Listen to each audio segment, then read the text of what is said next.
Hello, friends. It's April, and I recorded this garden tour like 3 times over the past 2 weeks. But I decided today that everything looks really nice, so we're going to keep this particular recording as the April garden tour. This is April 25th. Enjoy.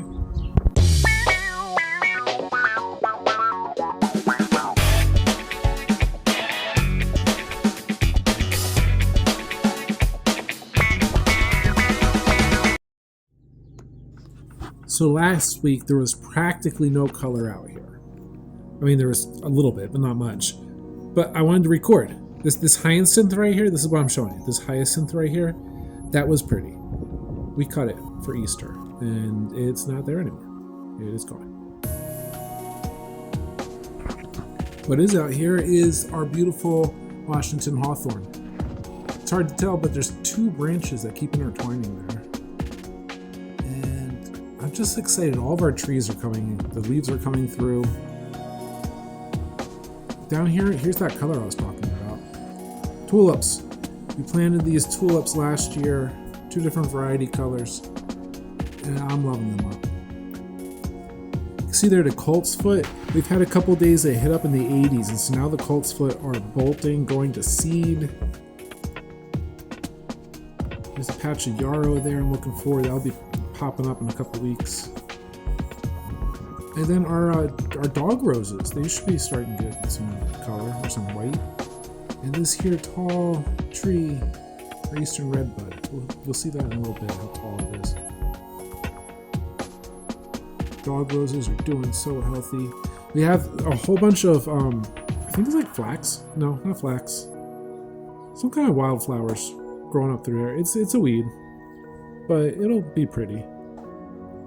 Down here you can see the leaves starting to form from these colt's foot.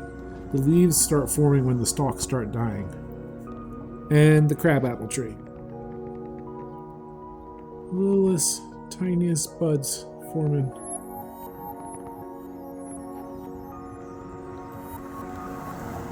And over here, these are the tulips that we bought, and they were already flowered, and we put them on the ground, and they're dead. Okay, you see right there how tall the redbud is? The redbud tree is about 12 foot, maybe 13. We're going to need to buy more, but the Japanese painted fern fronds are coming up. And it's confusing because their color doesn't look healthy, but that's like the color they are. And beyond them, the bleeding hearts.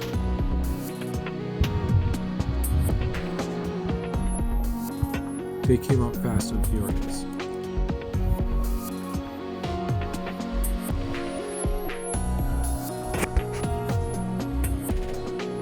Front of the garden, our lemon balm patch is coming in.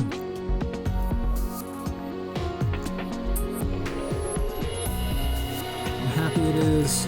There's a lot of brown there, and then the snow peas are coming up. We're going to be munching on delicious snappy peas for a while. And I'm hoping that it'll grow so people can pick them from the other side of the fence pretty easy. It's kind of cool. And these volunteer yarrow are coming back with pride. Yep.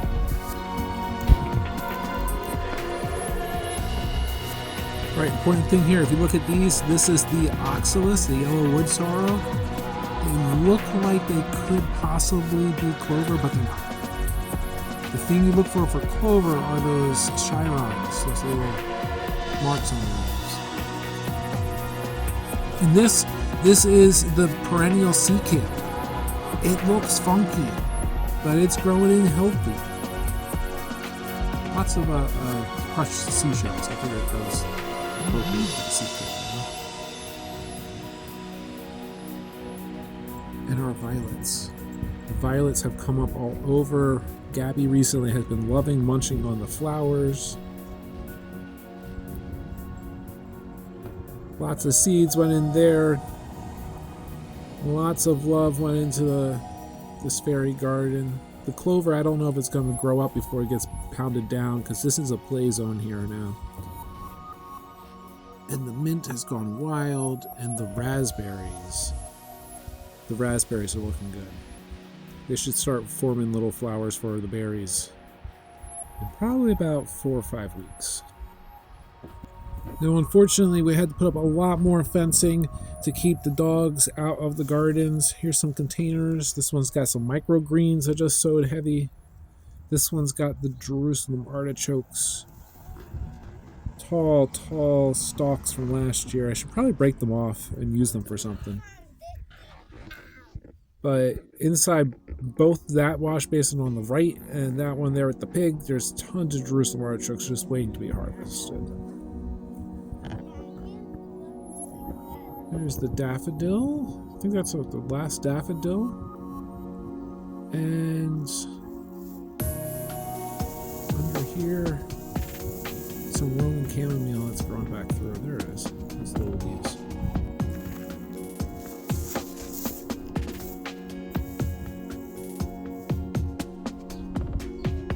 And then, of course, up and beyond all that, the beautiful rose bush that bounced back so beautifully.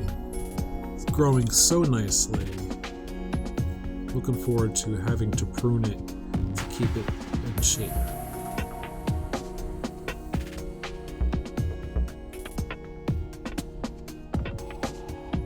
It's just pretty. It's a beautiful shades of green. Green, green, green.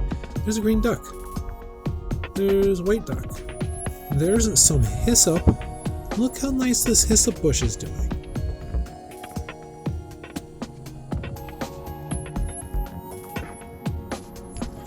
And up here, back behind the hyssop, the wild bergamot, bee balm.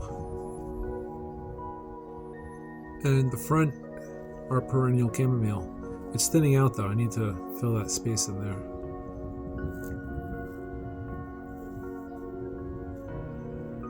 The oregano is coming back in. I have to make a focused effort to actually use more of it this year. It's taken up a lot of space. Containers. Mostly empty for now. Oh, and the white grapes. Look at the fuzzies. Look at these fuzzy little buds. This year we should finally see some grapes on our white grapes. We got 2 different vines here.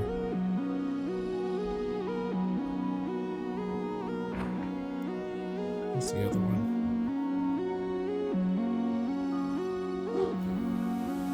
Right there's some garlic mustard. And a bunch of space that's not yet occupied.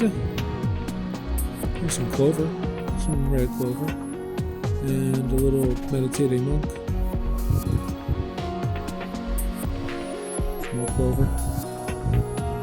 Here are the chives.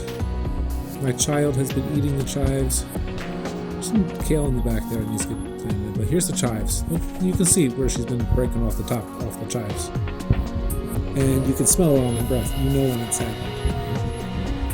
Here is a yarrow patch with little clusters of echinacea on either side of it, and in the back, the honeyberry, aka the haskell. The haskell are in the honeysuckle family. If you pay attention, you can see the similarity in the flower shape.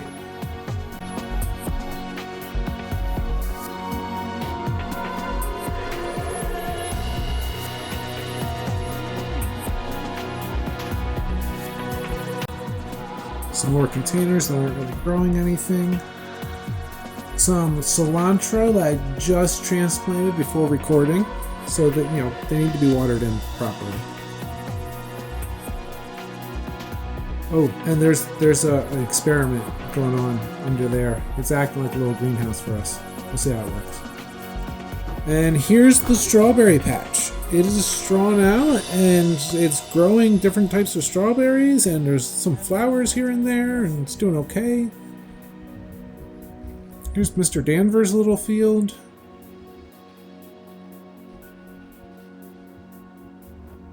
and the other Haskell. This bush is much bigger, much better looking than the other honeyberry bush.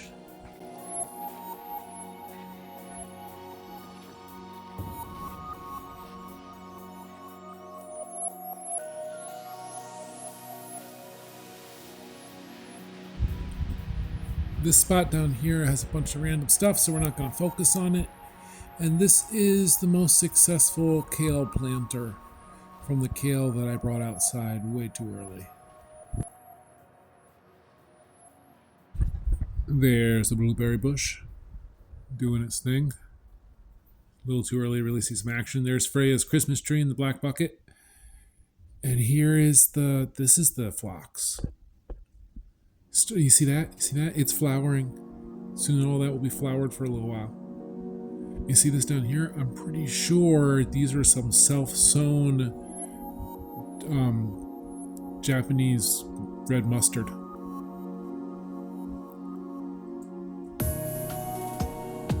And I don't think there's anything interesting growing there. And if you take a look over here, past the little spot there, you'll see some more garlic mustard, and this crabapple is alive. And look at the flowers on the apple tree.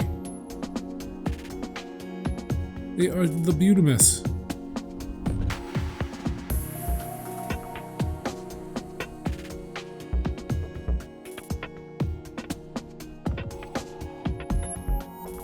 This here is the patch of mugwort that came with the house. We've been taking care of it and actually letting it do its thing, and it's useful sometimes, you know, when you need the antibacterial stuff going on.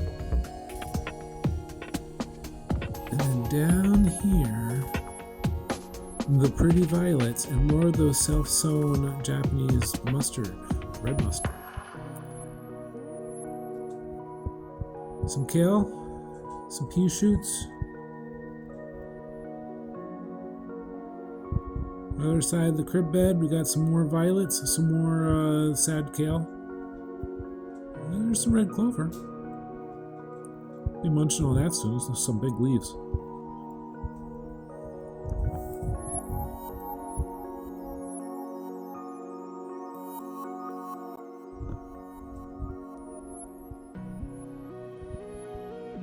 Self-heal. Self-heal. Pretty, pretty flowers. And a birch tree. You know, it's a volunteer, but I've been letting it grow. It's pretty. Here's the farmer gnome's field. You know, the violets that have been everywhere, and then all those little tiny seedlings that you see there are the kale, the ragged jack kale.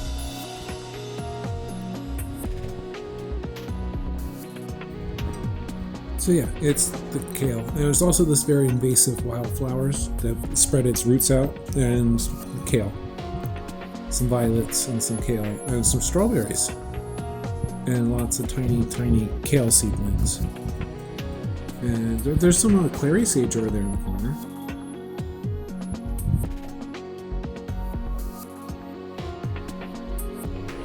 I believe this is the super red bee balm. Not that.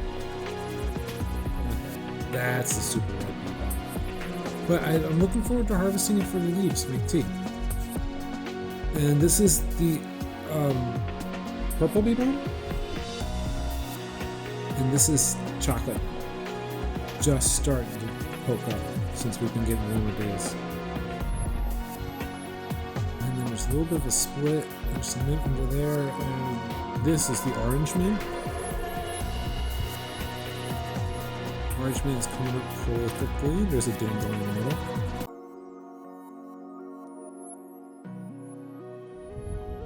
There's some Japanese flowering kale sown in there, and our sage plant I just pruned back hard. And there's the dog digging a hole in my yard. Thanks for coming out. Hope you enjoyed the tour. God bless you. God bless your garden. Without